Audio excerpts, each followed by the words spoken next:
Our next speaker will be the Consul of Cuba, Reinaldo Garcia Pereira.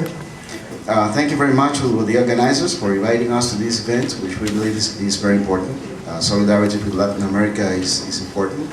A continent that is moving forward, that is coming together, and expect to achieve a lot of things together.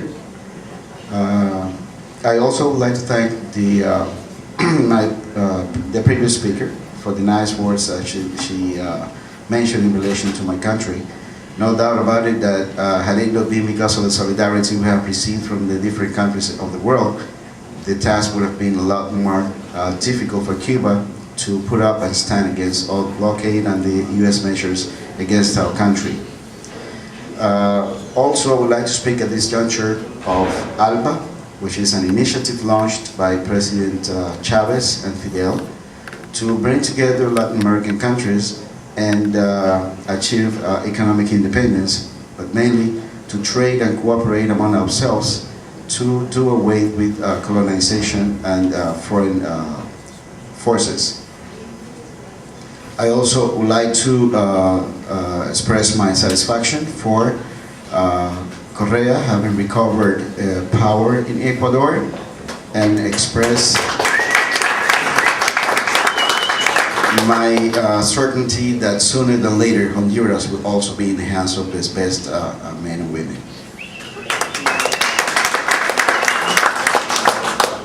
Now, being the title of this panel, Imperialism, War, and Resistance, I'm going to refer to the last aspect of these the last of these three words, which is resistance.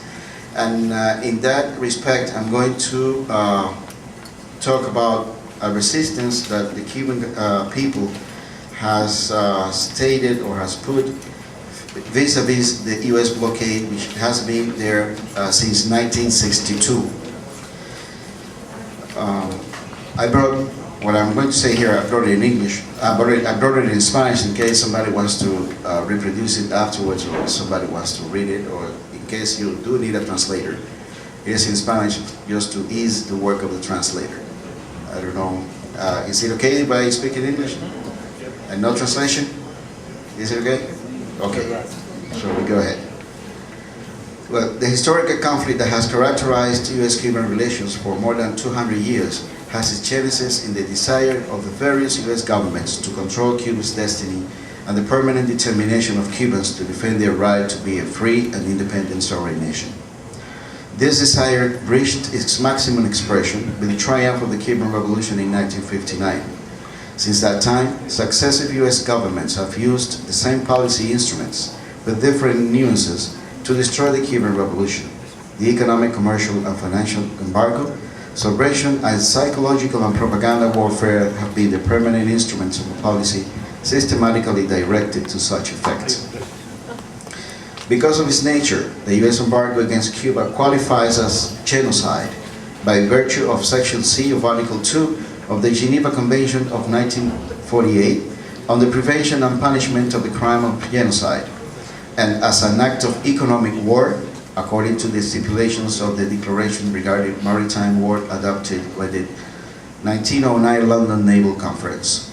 The embargo continues having a markedly extraterritorial nature, while the unilateral sanctions against Cuba have an extended effect outside of US territory on companies and citizens from third countries.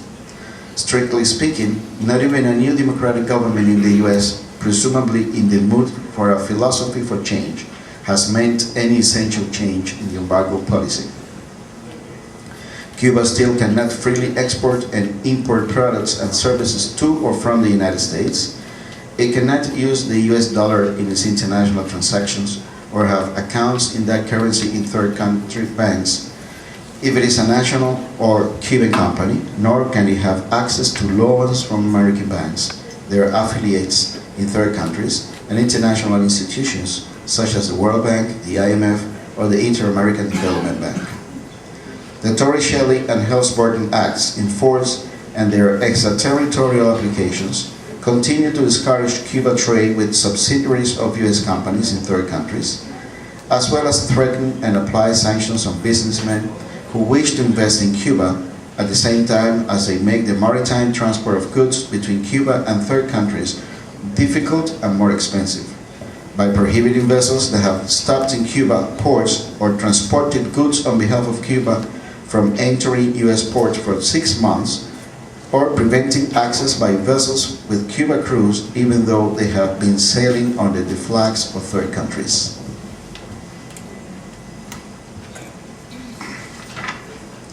Also, the current American government, in violation of elementary international norms, continues to use political subversion as a weapon in its confrontation with Cuba.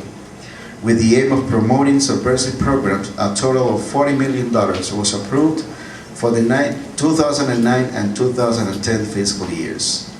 From October 28, 2009, when the United Nations General Assembly passed Resolution 64/6, until today, the principal actions of the embargo against Cuba have been kept in place and reinforced, manifested by greater economic sanctions and persecution of business activities and Cuban financial transactions. The direct economic toll on the people of Cuba due to the application of the economic, commercial, and financial embargo of the U.S. against Cuba until December 2009, at current prices, calculated very conservatively, reaches a figure that surpasses $100,154 million.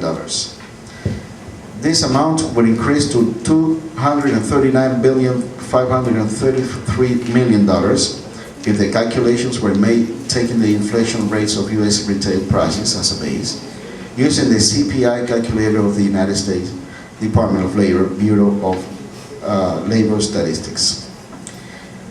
If we take into consideration that the value of the dollar, measured in terms of the gold prices on the international financial market, has been decreasing by more than 30 times since 1961, when the gold price was set at $33 per troy ounce, until the close of 2009, when it surpassed the $1,000 mark, total repercussion on the Cuban economy will be to the order of $751,363 million.